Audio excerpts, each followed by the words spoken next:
So, magandang hapon po sa inyong lahat mga idol. So, wala tayong magawa ngayon ba mga idol? So, subukan natin mga idol itong kasi ginagawa natin ngayon mga idol. Nagtitune ako para sa palapit na palaro sa Erosin.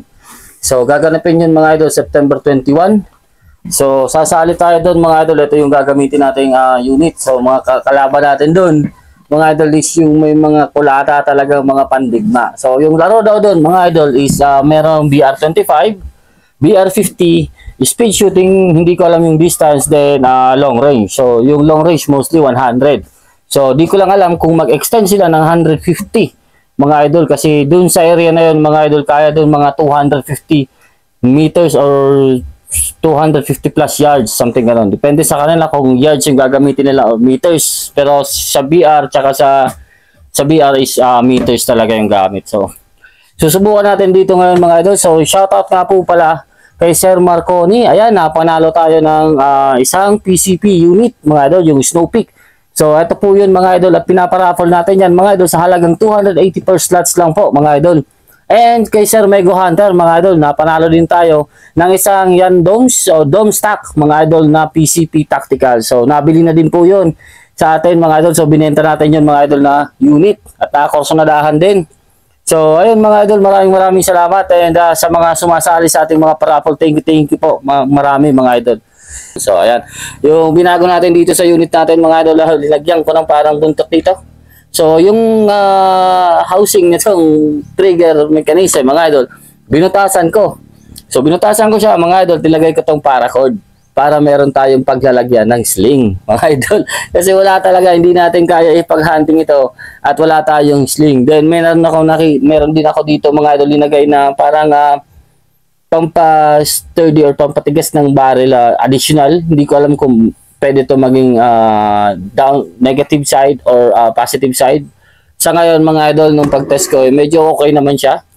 So, try ko pa rin mamaya after this video mga idol, aalisin ko yan. Then, susubukan ko kung same pa rin yung patama niya.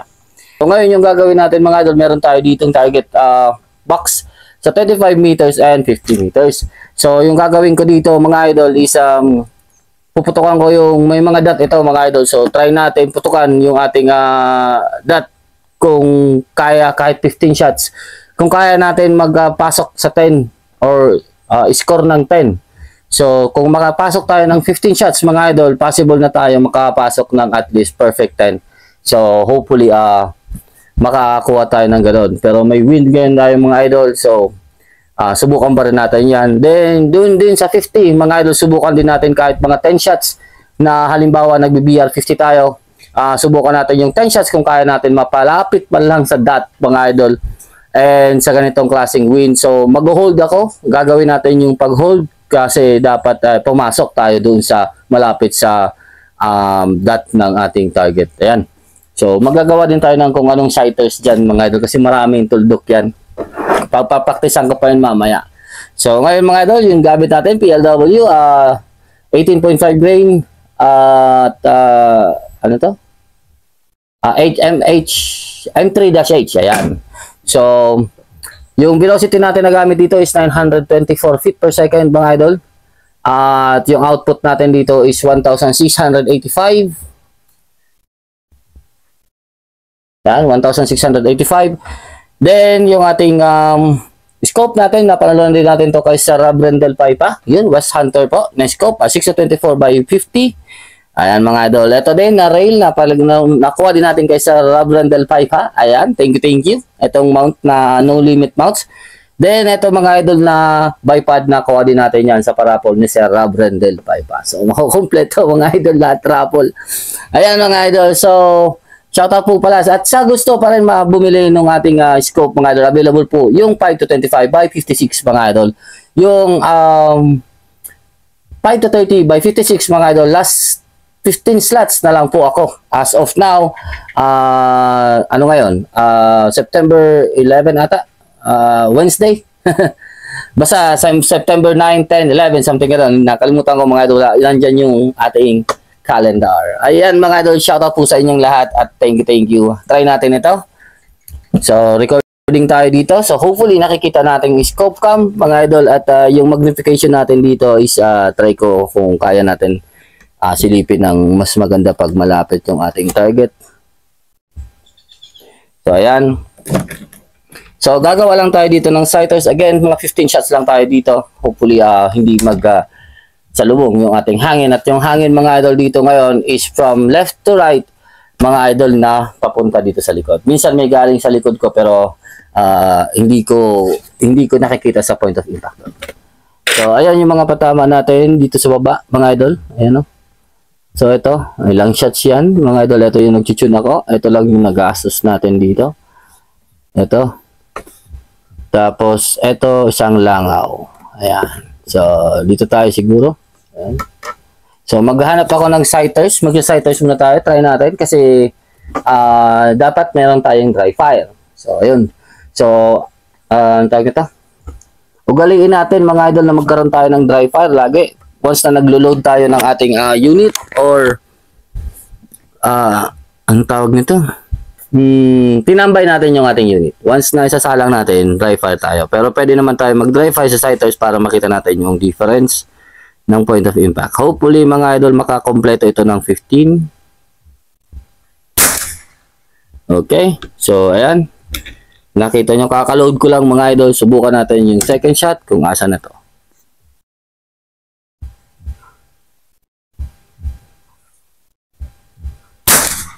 So, ayun pa rin. So, lalapit yan. So, kunin natin yan. Ba't ang dial ko iba? So, parang nag-iba yung ating sighters nung naggalaw ako ng magnification.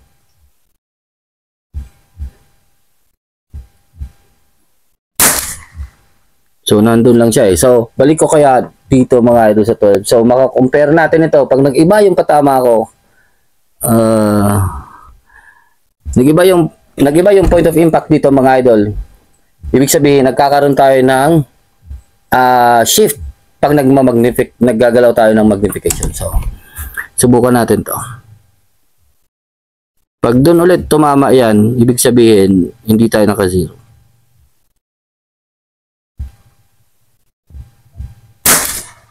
Yan, nag-iba. So, nag-iba siya. Tingnan naman natin kung saan naman ito pupunta.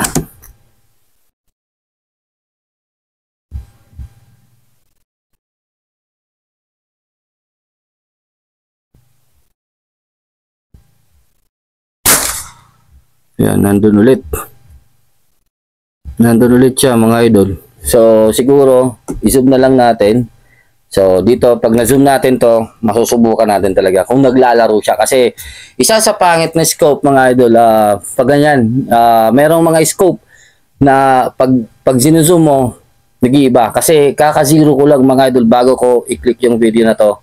Kaka-zero ko lang, kaka-check ko lang ng zero ko, nasa dead center naman ako. Kaso nung nag-play na tayo is, linagay ko na po siya sa, nag-adjust ko na yung magnification natin. So, try natin ito ulit.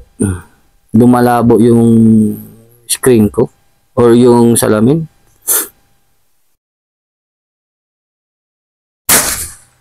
So, yun, nasa baba pa rin siya. So, meron tayo ditong 0.5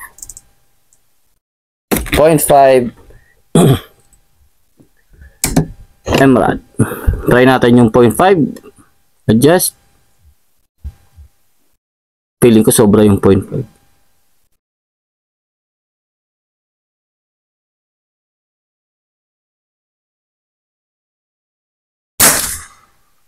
Okay. Isa pa. Okay. Pwede na to. Mga idol. First shot.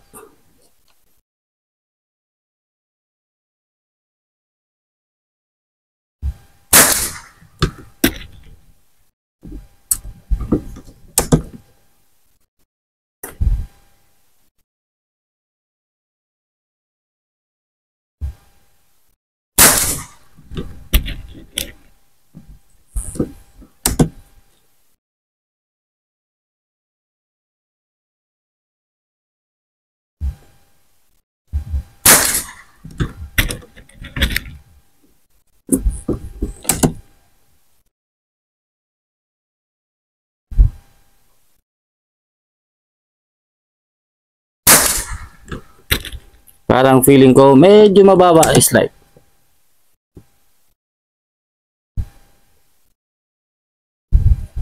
Dahil siguro yung hangin mga idol galing sa unahan natin pabalik papunta dito. So try natin mag-hold.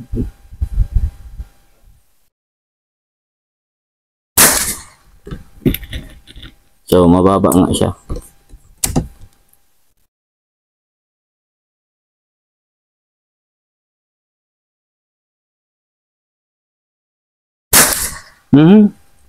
Okay, nagkaroon tayo doon ng flyer. So check natin yung output natin o input. Okay, so nasa 2.7. So try natin dito sa baba.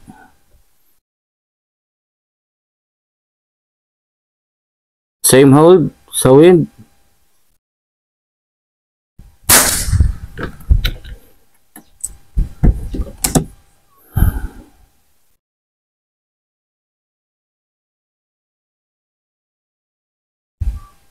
Nalakas yung hangin.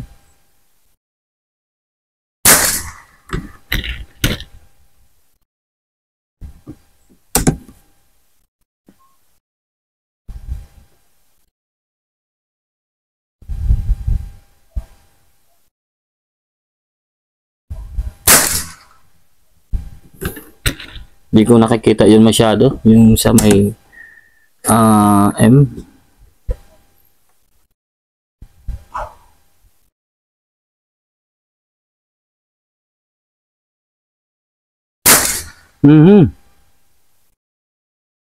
Okay. So, dalawa.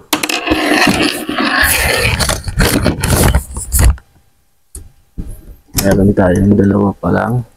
Nalabas sa 10 or sabit.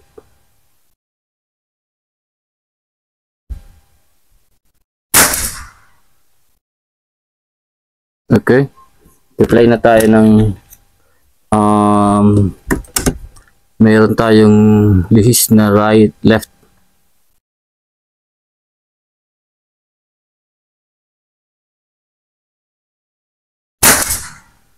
Okay.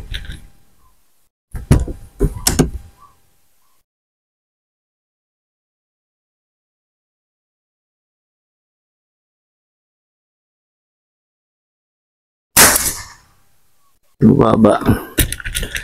So medyo nahihirapan pa tayo sa pag-hold. Kasi yung wind hindi consistent.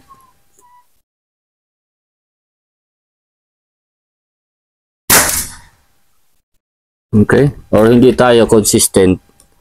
Kasi tumatama naman eh. Dahil lang ito isa. Dead center natin tong isang row. Yun o.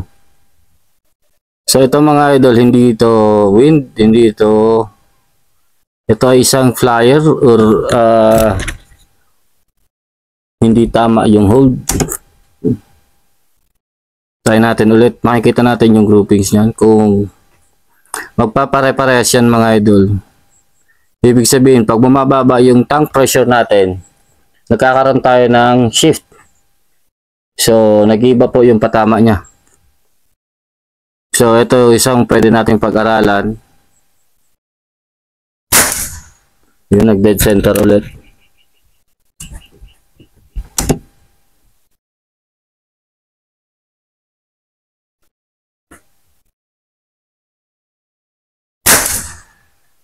Yun o.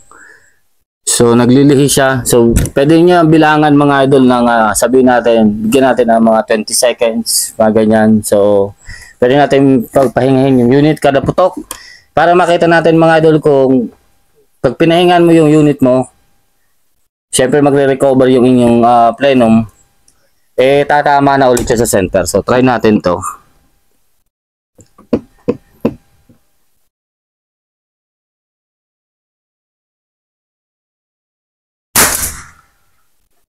Yun o. So malapit lang siya pero nandun pa rin tayo sa left.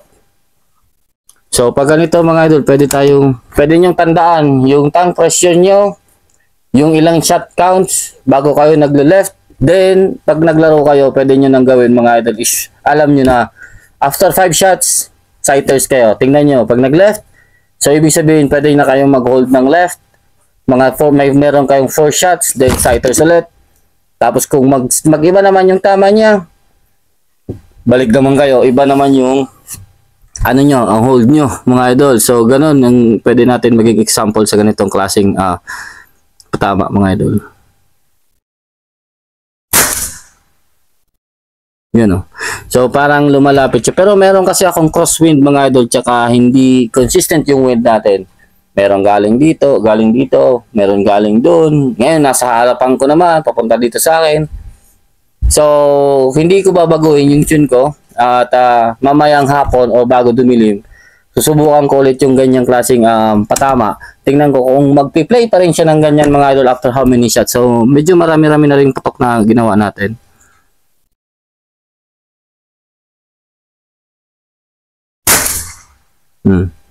So, meron na akong one click siya left. So, dako tayo dito sa ating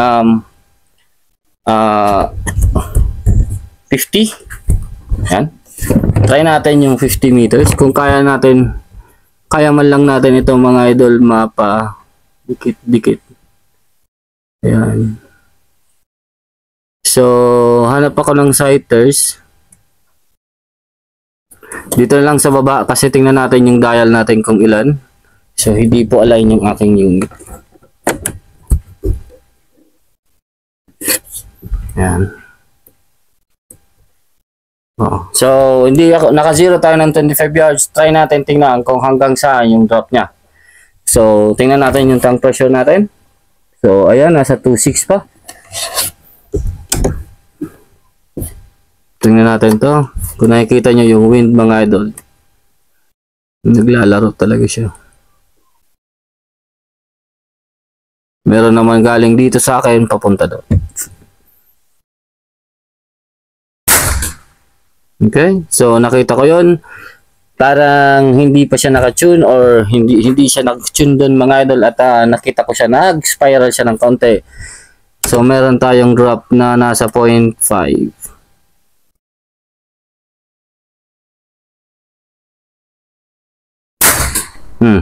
So nag-spiral tayo, mga idol. Nakikita ko yun. So hindi ito naka-tune para tumama dun sa distance na yun. Kaya din siguro nagkakaroon tayo dito sa 25 ng ibang patama, mga idol, kasi kulang pa yung ating tune. So nakikita nyo, sana nakita sa slow motion yung pagganyan ng pellet natin sa 50 meters. Sige lang, try natin. Ngayon. So malaki yung spiral nun, mga idol. Try ko, mga idol, i-tune para sa inyo. Or subukan natin i-stable. So bawasan ko yung aking velocity. Ang kaunting-kaunti lang. Try natin dito kung papalo ito, mga idol, ng maganda doon sa malayong. Dito tayo.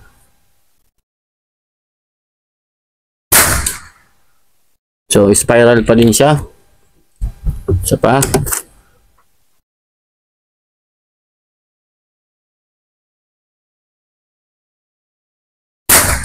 Yun, spiral pa rin siya. So pag ganyan, mga idol, hindi kaya yan, hindi kaya. Kasi kanina, kung nakikita nyo, asan na yun? Ayan, kung nakikita nyo yan, mga idol, 10 pellets yan kanina. So wala tayong na-experience na spiral dyan kanina kahit may hangin. Yung na-experience lang natin dyan, mga idol, is nagdi-drift. Pag minsan may breeze, so nakukuha natin yun.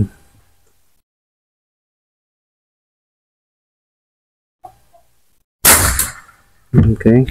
Ito, konti-konti na lang, pero mayroon pa rin kaunting spiral. So hindi pa rin yan maganda.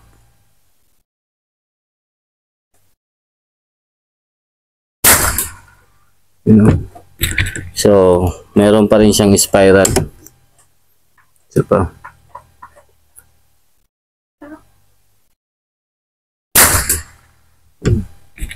Isa pa. Ibigyan natin to hanggang baka mag-stable yung spring natin.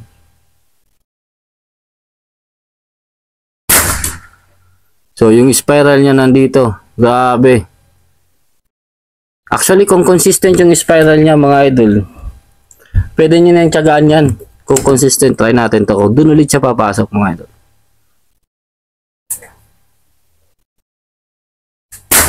So, dito naman siya pumasok. So, hindi inconsistent po yung spiral natin. So, pwede kong kargahan yung power nito. Pabilisin natin para ayaw niya ng malambot eh. Ayaw na yung pino. So, 1, 2, 3, 4, 5. Okay lang to mga idol. Nakikita nyo naman kung paano tumama. Eh, meron na naman tayong wind. Pero kasi kahit may wind mga idol, pag left to right yung wind natin, hindi natin makikita yung pellet natin basta-basta na gumaganyan. So, dito sa video na to, hopefully makikita nyo kung paano siya nagiging stable na. Kung kaya natin mapa-stable sa ditong distance. Kaya sinasabi nga, tapos susubukan din natin, putok ulit sa 25. Yun, iputok natin sa 25. Tapos try natin yung groupings pag napaganda natin to. Pero pag wala, subukan natin kung paano tayo mag-hold sa binibigay niyang pangit na groupings. Subukan natin kung kaya natin mapapasok to sa target. Kahit ganyan yung lipad.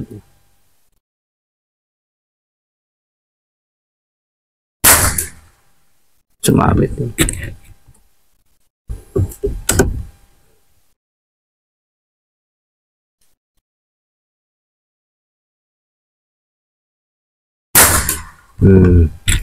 So, medyo wala na po siyang spiral.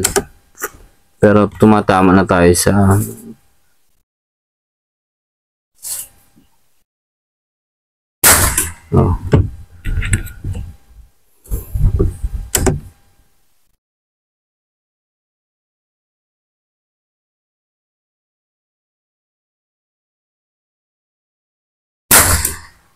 Okay. So, eto mga idol, pwede na tayo dito lumarga. Try natin to mga idol na target natin dito. Kung same yung patama natin doon, papasok to dito. Ayun, the place. So, hindi siya pumasok.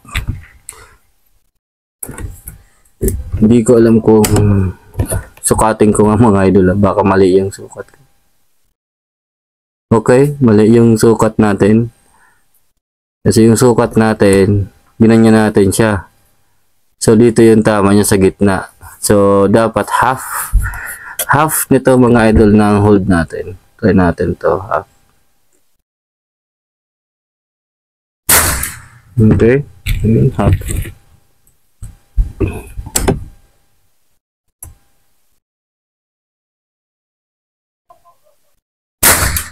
Okay.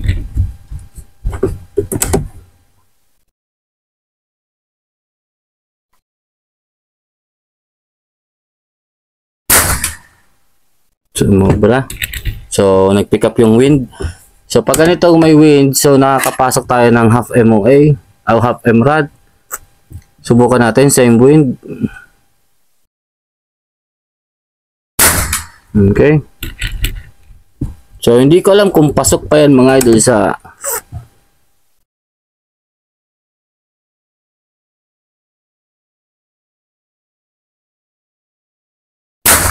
yun.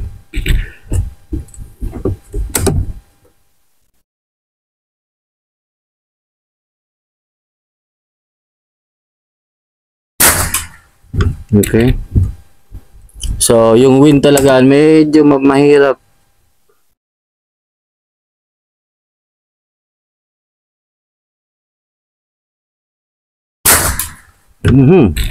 Isang X mga idol, naka-X tayo dun ah. Chamba. Saan pa?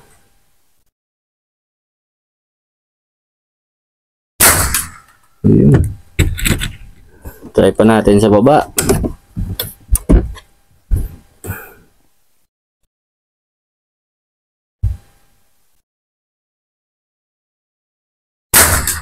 Okay.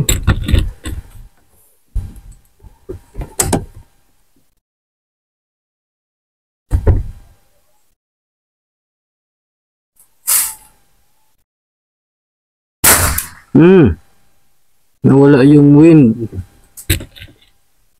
Pero mababa yung patama ko dun ah. So, check. So, nasa 2,200 na lang tayo. Try natin kung anong lalabas dito, kung bibigyan pa tayo ng same groupings.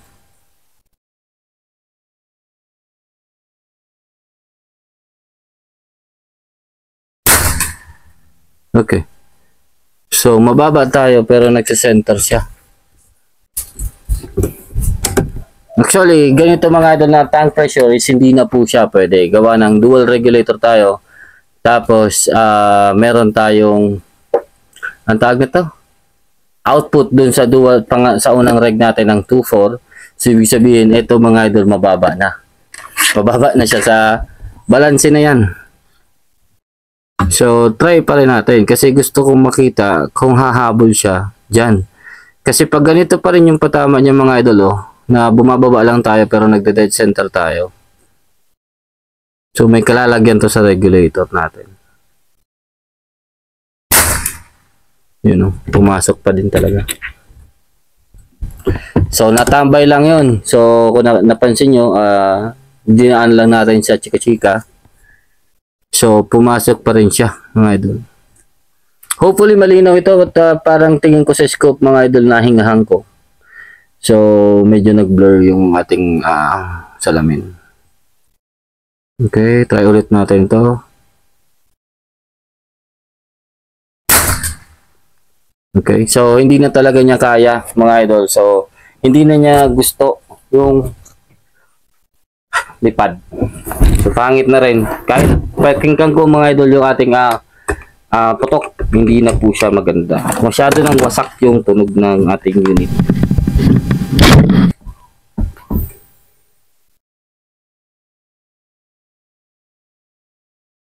So, sa mga interesado po pala, meron tayong papasok na to. 6.8 liters at isang 3 liters mga idol. So, pag interesado ka mga idol, PM mo ako. Tingnan natin mga idol. So, murang-mura lang yun mga idol. Nabigay ko ng 6.8 liters mga idol, 9,500. Yung carbon fiber, pero wala po siyang valve, and yung 3 liters naman is 8K po yung bigay natin. Ayan. So, darating yun by the first week.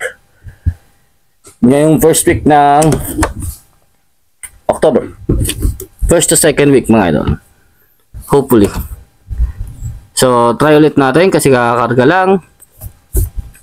Sighters, tignan natin kung nandun ulit siya sa kalahati mga idol. Ayun, nasa kabila na. Try natin, baka sa first load lang.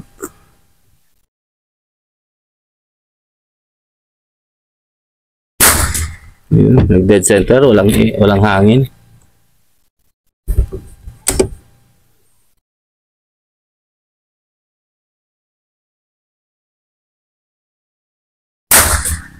Okay.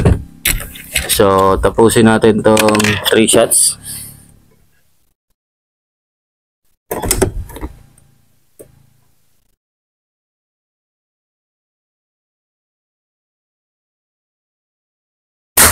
Mataas. Okay. So, hirap tayo sa 50. Hirap na tayo sa 25.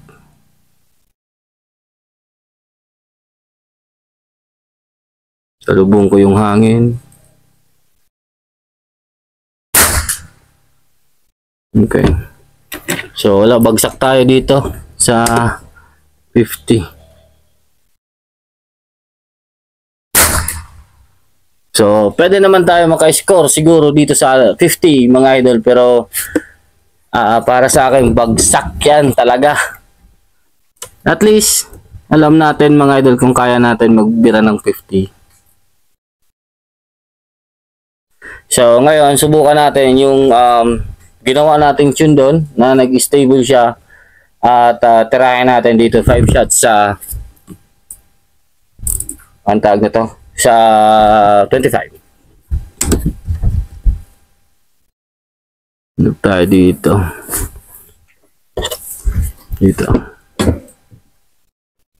Hopefully hindi mag-zero ito para hindi mabula. Okay.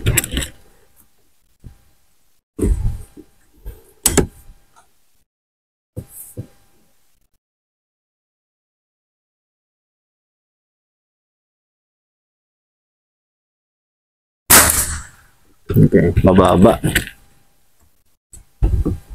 Okay lang yan.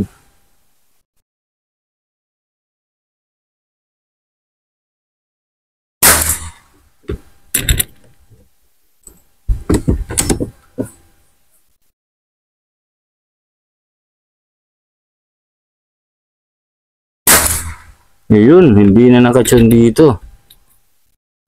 So, nawala na siya dito sa 25.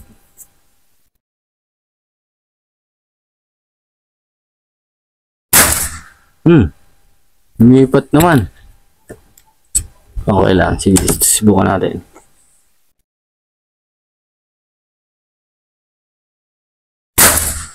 So, the grouping siya dyan. So, ibig sabihin mga idol, dito sa unit natin, hindi tayo pwedeng mag-load ng 3,000 PSI. So, kailangan lang natin dito mag-load is 2.7 para bigyan tayo ng magandang groupings. Yung nakita nyo kanina dito, tapos hanggang dun.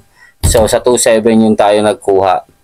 So, 2.7 hanggang 2,400 pwede tayo maglaro. Pero, pagkatapos noon, kailangan natin mag-load mga idol. So, sa mga interested dyan or mga mahihilig dyan mag-pling cake mga idol, ako hindi po pro dito mga idol sa pag-tune. So, ito yung binibase ko is tinitingnan ko lagi yung reg output kung visible o katulad natin digital gauge. So, hindi ko po ginagalaw yung regulator ko at naka-stable na yan. Yung ginagalaw ko na lang dito ngayon mga idol is yung ating hammer. So, yung hammer na lang yung inaakit baba ko lang para makita ko kung asan yung mas magandang patama and velocity niya na gusto mga idol. Depende yan sa barrel na gagamitin nyo and sa projectile na gagamitin nyo. Tandaan nyo mga idol, pag gumamit ka ng mabigat, bababa po yung inyong velocity, and pag gumamit ka ng magaan, iaakit ka ng mas mataas. So, ayan mga idol. So, ngayon mga idol, nakita natin. So, ito kahit pa paano, pwede naman makipaglaban hanggang 25 yards. So, subukan din natin mga idol. At try natin to sa 198. Subukan natin 98. So, 1, 2, yan. Subukan natin to 98 yards.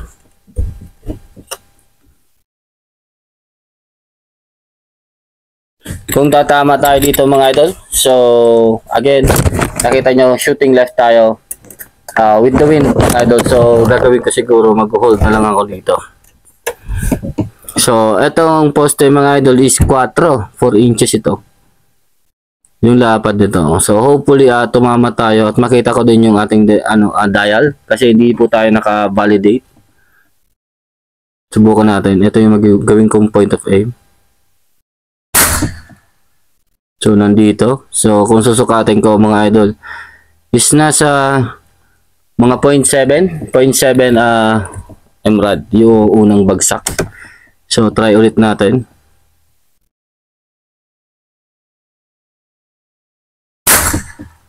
You know? So, dito banda siya, pumapasok ng mga 0.5 yung groupings, siguro.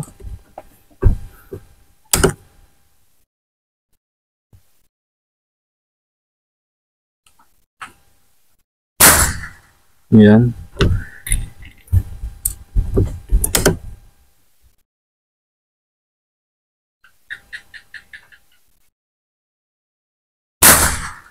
So, yan.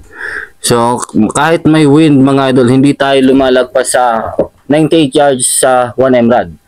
So, at least alam natin kung lalaro tayo, is kaya natin at least hanggang yung target natin. Kung target 3 inches sa 98 yards to 100 mga idol, hindi tayo lalagpas ng 1 MRAD. So, good to know mga idol. Ay, may tama. Ayan, buta lang dito si Chesto. Andito na si Chesto. Patatayain natin yan mga idol.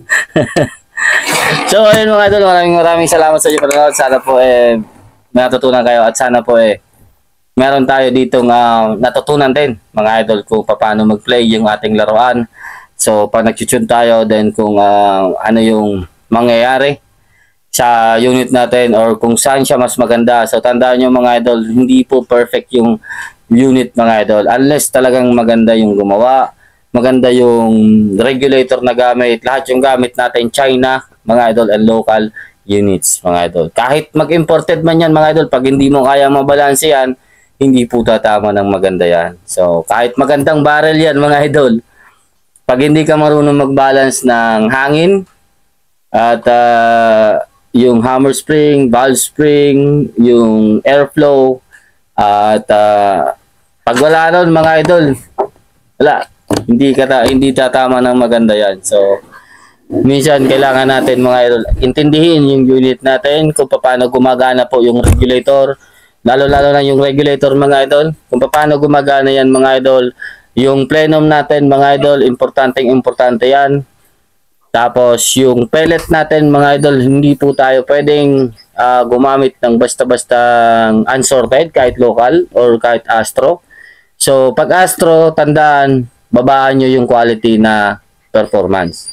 So intindihin nyo pag local mga idol na babaan nyo. Pag mga branded, so pwede kayo dun mag-expect ng magandang katama. Pero syempre, mas maganda pa rin kung idaan nyo sa sorting, weighing mga idol, and resize ng pellet. So, ayan kung kailangan mga idol. So, ayan mga idol, maraming salamat sa inyong panonood mga idol. Hanggang dito lang. Take care. God bless. Peace out. At patatayin natin to nanalo ng QL pellets mga idol. Patayin natin to dun sa, sa unit. Ayan, mga idol. Patayan na kayo mga idol.